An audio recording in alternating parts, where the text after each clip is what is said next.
Good morning.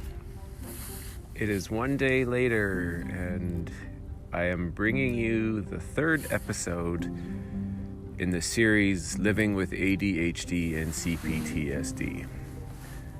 Today I will be focusing on what CPTSD, or complex post-traumatic stress disorder, has done in my daily life, how it affects me when I'm living around doing my work or having a relationship, just, doing a daily routine.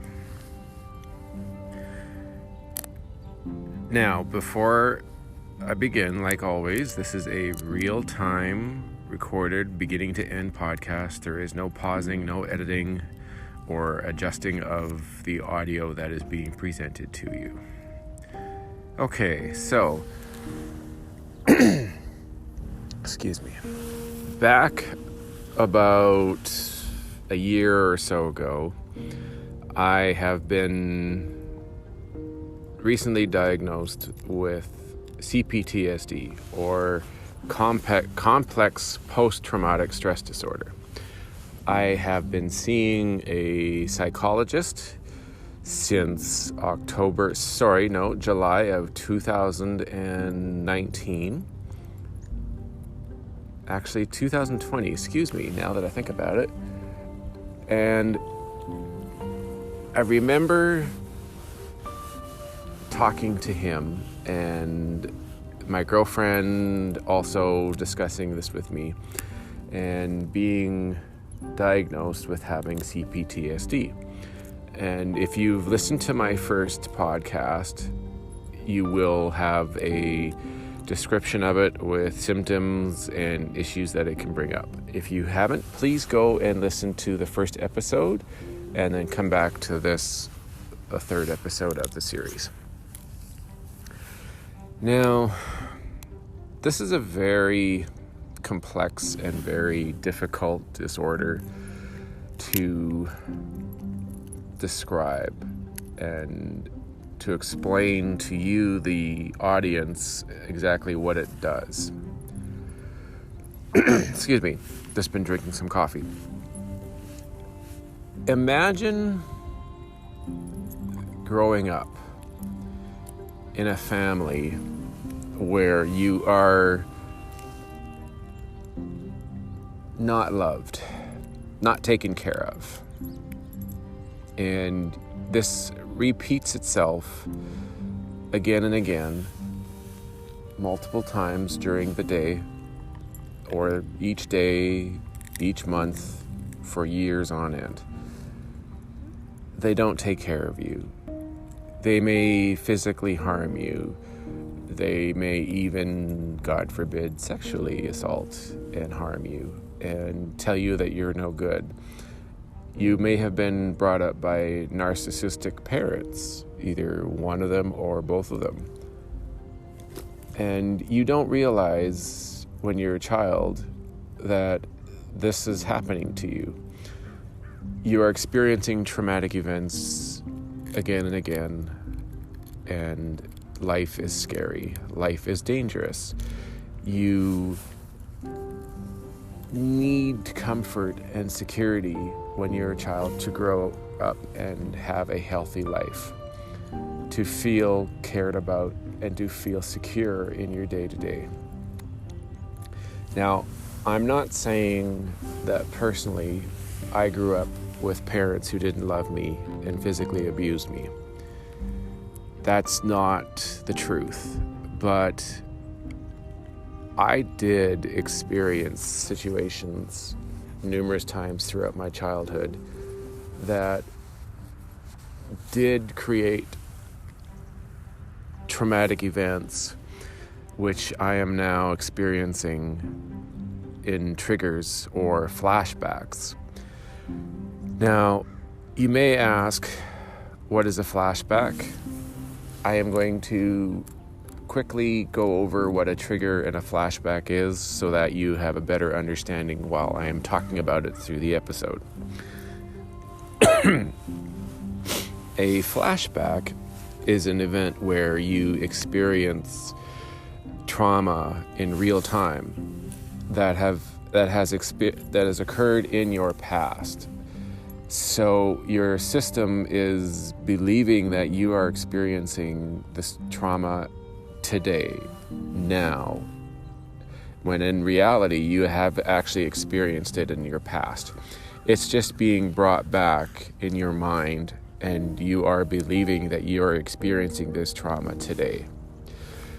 Triggers are the things that bring on the flashbacks. So people with CPTSD that watch a movie that has violence, physical assaults, sexual assaults, situations that are potentially dangerous, these events can potentially trigger you into having a flashback, which makes you think that you are experiencing trauma. And this kind of situation can be very scary and very devastating for a person who has CPTSD, because their system, or as many of us call it, parts, don't realize that the date is today. Instead, they're being triggered and having flashbacks, and they are believing that it is the date that the trauma has occurred. So if you're a 32-year-old man who experiences flashbacks of trauma from physical abuse or lack of care and feeling abandonment by your parents or by a caregiver, and you experience this trauma beginning at 5, and your part is born in the 5th year of your life, your system believes that you are 5 years old and that you are once again experiencing this trauma, when in reality you are not. You are a 32-year-old male. Okay, let's briefly go over what parts are. I kind of touched on it real quickly, but I will go into it a little more deeper just so that you have a better understanding. When you experience trauma in your life, an event is basically occurring, and these parts, and many of them are child parts, are created in that moment as a way of being the experience that has occurred from the trauma. And they're created to basically protect you so that you can survive, so that you're able to move on or live another day. Because there are some people who have experienced these traumatic events that have been life-threatening multiple times over and over. And these parts are created within their mind so that they will have a better chance of surviving and living another day. I apologize if I am rambling. This is a symptom of another issue that I suffer from, ADHD, of course. So I will try not to. So, what basically happens is often people who suffer from CPTSD will have multiple child parts. A lot of times they discover these parts throughout their life, to be more accurate, their adult life. And they need to understand who the child part is and what they are here for. It is very difficult, next to impossible, for a person who suffers from CPTSD by themselves to be able to discover and learn about the part and learn their history. They need to have assistance from a certified professional, a psychologist or a psychiatrist who is an expert in CPTSD, who can assist this person through therapy sessions to learn and understand about these child parts. Only then can a person get true understanding and heal through these experiences.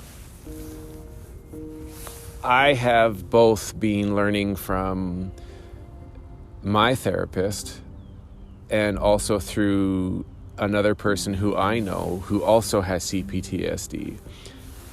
And I have firsthand heard all the experiences that they have been through with this mental disability. And I know that it is a very complex problem that they are dealing with throughout their entire life. And they are going through a lot of therapy in order to get help and heal themselves so that they can live to their best ability a normal life. So, having said that, now I will move on and talk about the experiences that I have had with CPTSD in my daily life. So, I was diagnosed back in probably, if I remember correctly, October of 2020, and I discovered throughout slowly that this was something that I was suffering from. CPTSD was affecting my life. It was affecting my relationship, and it has been affecting things like my professional life and friendships and creating new relationships and being able to live a happy and healthy life. I didn't really deal with things like anxiety and stress and flashbacks until about 8 years ago, when I started to have some health issues that were really making my life very difficult. I was having a lot of anxiety over it, which was, of course, creating lots of stress and a lot of days where I felt in pain and literally felt like I was going to die one day because of this. Many times I would be experiencing it alone, too afraid to tell anyone because I was afraid that people that I told would say that it's all in my head, that there's nothing wrong with you, you're going to be okay, you just need to relax, etc., etc. And it never works because no matter how hard you try, and no matter how hard you listen to these people and try to believe what they say, deep down in your mind, I felt like there was something wrong with me and that I was going to die one day. Then, in the next number of years, I was able to, through the assistance of people like physiotherapists and doctors and other professionals, that I was not going to die from this disease. And I believed them, but at the same time, every time a symptom or something would occur that felt just like this potential disease, I would have a flashback. And I would believe, once again, that I was suffering from this disease. It was horrible. I literally was scared out of my mind. I couldn't sleep. I couldn't function. There were times where I barely spoke because I was so scared. I was literally facing trauma nearly every day, almost the entire day. The only times that I wouldn't feel this is when I was working or if I was dissociating by watching TV and being on my tablet, distracting myself in order to feel good.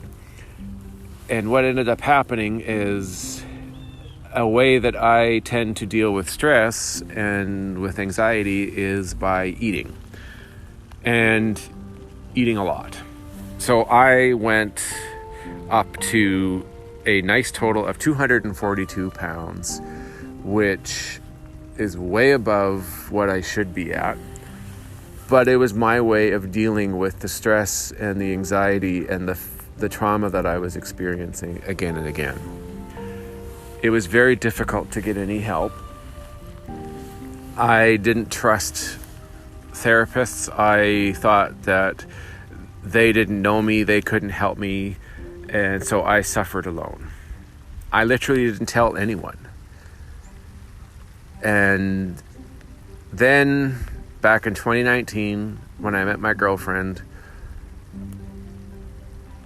I told her about these events that were occurring, and she convinced me to go see a therapist. And I did. And eventually we were thinking that there's something going on. And the problem, though, was that we weren't sure what was happening exactly. And it took a few months. And the therapist finally said to me, "This appears that you are suffering from CPTSD." And my girlfriend said, "Yeah, that is exactly what's happening, etc., etc." And we have gone through many difficult nights and lots of fights and lots of problems where, due to flashbacks and child parts getting triggered, there were moments in our relationship where these parts would take over, and this was happening on almost a regular basis and causing a lot of stress and a lot of anger in this relationship. These child parts would take over and I would become blended. And for those who do not realize what that is, being blended is where you feel and believe that you are the child part, or that the adult believes what the child part thinks and wants to say.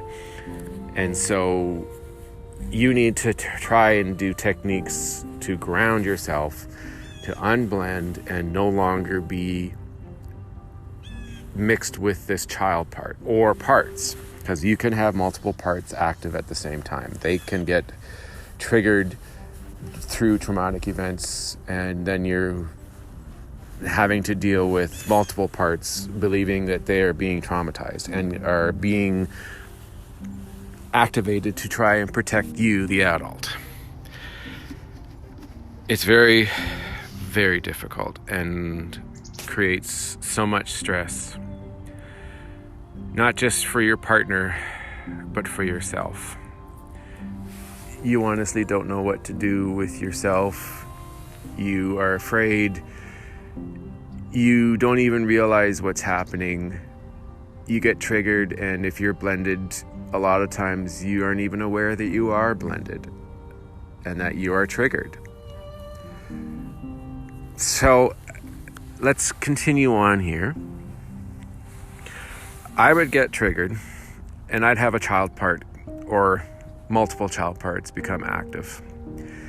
And because of their trauma events, like for example, I have different parts. I have an anxious part who believes that there's anxiety being created and he's being triggered because of it. I have analytical part. I have there's so many different parts that I have. It's difficult for a person who doesn't know what CPTSD is or doesn't experience it. It's very difficult for them to truly understand what is occurring in my mind when these events are happening. But the basic line, and I'm not saying it's the simple thing to diagnose, and it is not something that can be easily healed, especially quickly, but getting triggered is an event that relives that trauma. And I have been for a long time reliving trauma that I experienced both as a child and through my teenage years in school. I, like many people, was bullied in school. I didn't have very many friends, and I experienced a lot of trauma and abuse, especially verbally, and I didn't know how to handle it back then. So when things would occur, like being told that you're stupid or getting yelled at or being made fun of, or you do something by accident that breaks something, or you create a problem that is potentially creating anger or frustration with somebody, whether it's a parent or a relative or someone you love, your system automatically activates through a trigger and you experience flashbacks, because once again you're thinking that your child parts think that you're in danger because of this flashback. It thinks that you're experiencing this trauma again, when in reality you're not that child anymore. So I've had many nights, like I said previously here, where I would get triggered, and it would literally take a very long time for me to realize what was happening. I was so blended with my parts that I believed that I truly was experiencing trauma. I didn't realize that it was a flashback to a past time. I wasn't in present time and present space. I believed that I was experiencing this past event, and the person that I love was trying to repeatedly tell me that you are safe, that it is not past time, that is current day, current time, and that you are an adult. You are a 43-year-old male who lives with your girlfriend who loves you and cares about you, and you are safe. It took me a very long time to get to a point where I could begin to realize in real time that I was being triggered and that I was experiencing a flashback, and that I was not this child part, that I am the adult and that I am safe.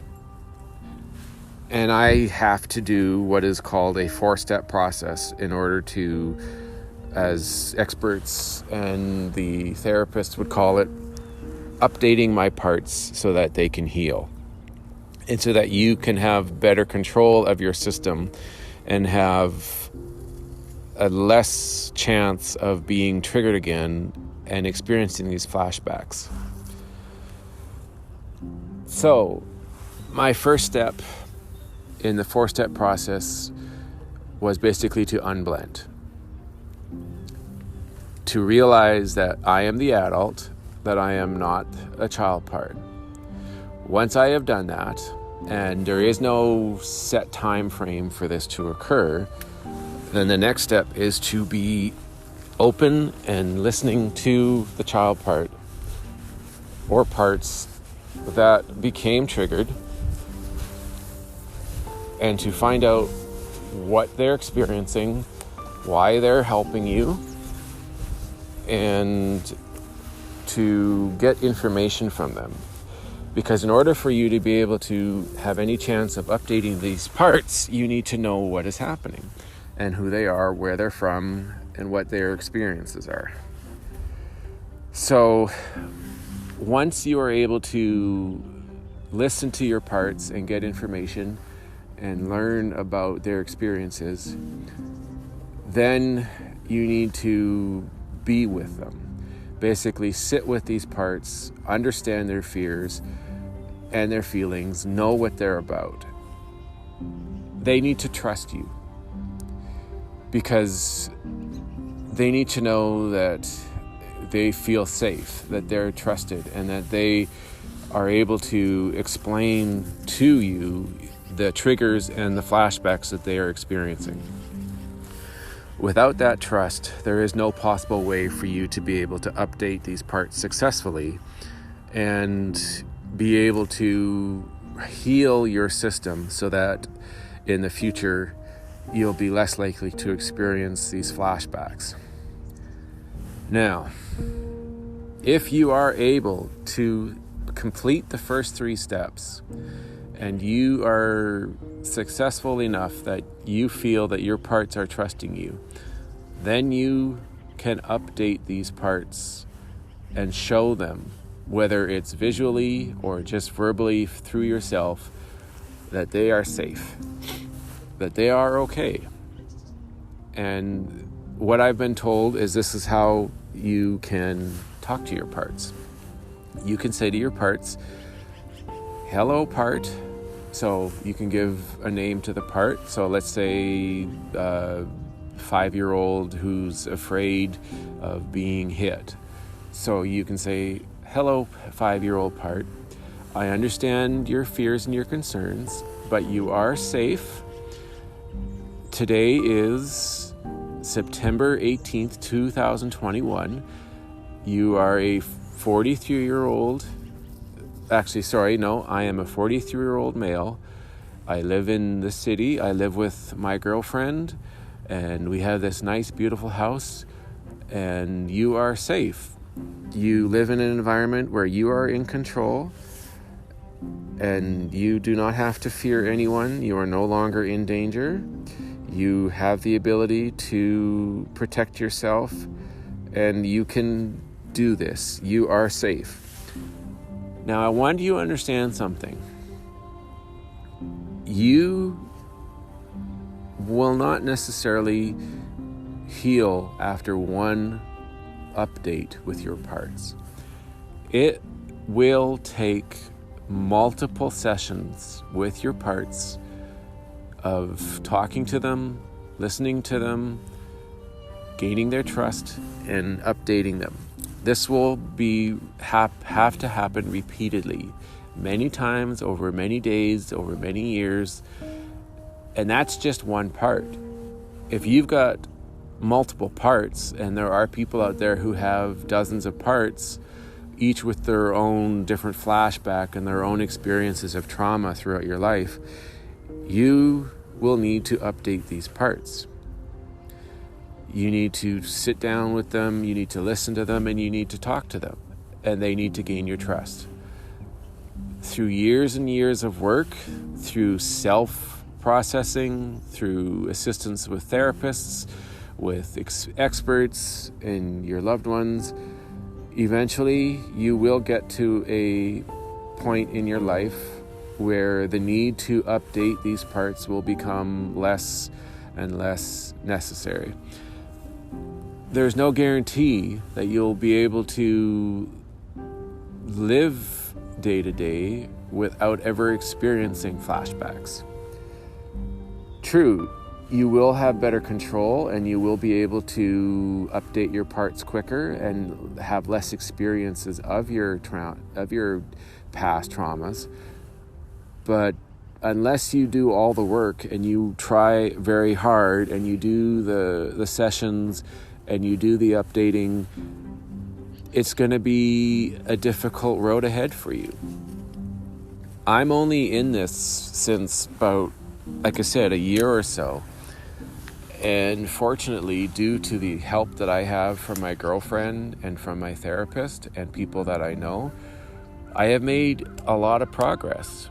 But I still have so far to go. I have a long way to go. I still struggle with realizing in the moment that I am triggered, that I am blended.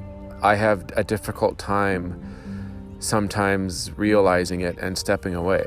There are times where my parts will get triggered and will take over, and it is no longer the adult talking to people. especially my girlfriend.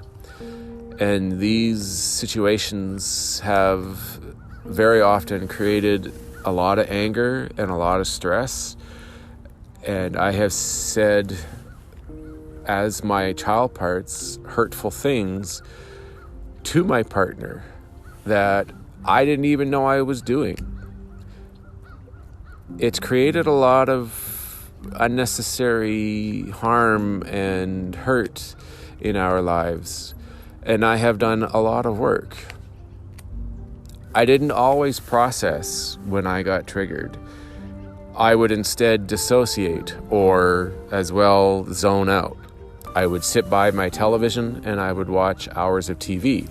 I would grab a drink and a bag of chips or a bag of candy, and I would eat, and the sugars and the ingredients from the drink or the food would make my system and my body feel better.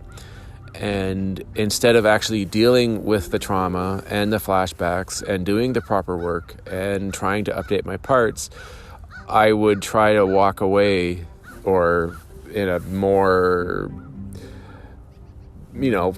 better term, I would attempt to run away from my problems. And I wasn't getting better. It takes time to accept to yourself that you have this problem. A lot of times people are always in denial because they don't realize that the harm that this is doing to people that you love, the potential dangers that CPTSD can create in your life can be devastating. I am very fortunate. I am extremely lucky that I have someone in my life who knows exactly what's happening and knows how to help. We have had numerous fights that have gone on for hours because I have been so blended and so triggered that it has been nearly impossible for me to get out of it. And then after I finally have unblended and am now the adult once again, I have learned exactly what these triggers and these flashbacks have created and the harm that they have done. Now, parts are not the enemy. These parts are your friend. You need to take care of them. You need to love them, and you need to show them every day that they are loved and that they are okay and that they are being protected. They need to feel trusted by you, the adult, so that they can feel safe and feel less likely to become triggered in the future. It's not an easy thing to do, and I'm sure many of you who suffer from CPTSD realize this already, that triggers and experiencing these flashbacks can be very scary and cause you to feel like you want to lash out or hide or not face the world in any way. You feel like you're alone. You feel like nobody can help you. I know that there are some people who suffer from CPTSD that feel like it's hopeless, like there's nothing anybody can do. And that's very tragic and very sad and very unfortunate. We need to be willing to accept that we deal with these flashbacks and that we deal with past trauma, and that we need to be open to letting someone help you, whether it's a therapist or a best friend. You do need to be open to looking for help and also doing the hard work that is required in order to get to that state of of healing and feeling better and having a less chance or minimal chance of once again experiencing those flashbacks, thinking that you are in danger when in reality you are safe. There's a lot to go into This is not going to be an easy thing to discuss, and there is so much information to talk about that clearly it's going to take many, many episodes. And the fact that I not only deal with CPTSD, and I also deal with ADHD, soon I will discuss with you how complex suffering from two different disabilities at the same time make things all that much harder. There are a lot of people out there that suffer from ADHD that also suffer from multiple diagnoses. They have OCD, they have a defiance disorder that causes them to automatically become defiant and to question and to fight back against everything that's been told to them. There are other disorders out there that can make life very complicated. Now imagine having ADHD, but then also having a traumatic situation occur at the same time. Just think of how hard life can be, especially if you aren't diagnosed and you're not able to get the help. Well, that's it for now. I would like to thank the people in my life who have been there for me to help me through this multiple times and have put up with all the fights and all the disagreements and the flashbacks and the verbal abuse that my system has put upon them.